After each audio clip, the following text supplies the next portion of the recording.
Saturday afternoon in Mina's house, Boom 103.9, Philly's hip hop and R&B. I'm Mina SayWhat, my girl Lil Mo, kicking it with me like basically all day. Yeah. You got the kids, the husband out in the lounge, as long chilling. As they behaving, I'm just checking them time to time. We good to go. We got donuts for them and everything.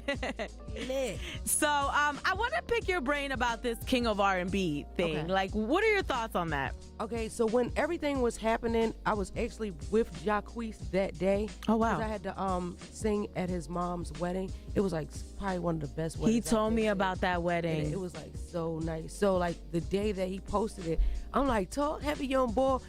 And I just think that everybody took it out of context. He said the King of R&B for this, I would say this generation. What is this, Generation Z or X? Whatever it is, the millennials. Because like he said, he didn't come out when Chris Brown came out. Chris been out for like 10 years. So for this generation, he got it on lock. And I would say, honestly, from his songs, his structure, and he was touring before, you know, his songs started taking off. I think he too was from YouTube and SoundCloud and stuff like that. I was just like, I think that he's proven his point. But it honestly ruffled some feathers and everybody came out the woodwork. I even saw what the boy to sing Bed and they thought he was ballet. Right. Jay Holiday. Jay Holiday. And he was like, no, they ain't ballet. But I literally saw. He came out the woodwork. He came out the woodwork. He didn't even have no teeth on the side.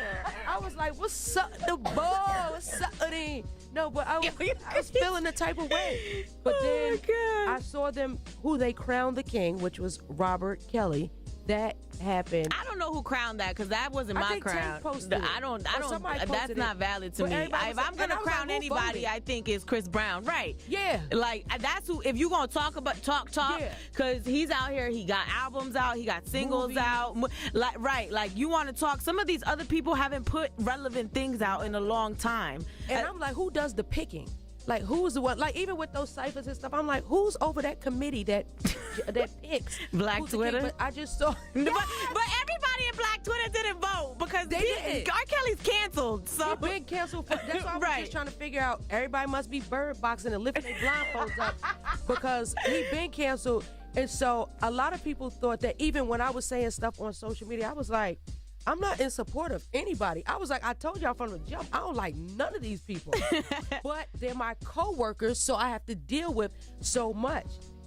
Every job that I've had, I've seen, I've experienced, I've witnessed, and because I'm from that, and I gotta stop that stop snitching or no snitching era. I hate that. You know what I'm saying? I've seen, even when I was in radio, I've seen people be sexually harassed. I've done morning shows and people have said some crass things. And I've had to play like I'm on my phone. And I'm just like, yo, and I've asked them, are you okay? Like, because I don't like the way that this discussion, like, I don't like cringe-worthy discussions. Like, that's not cool.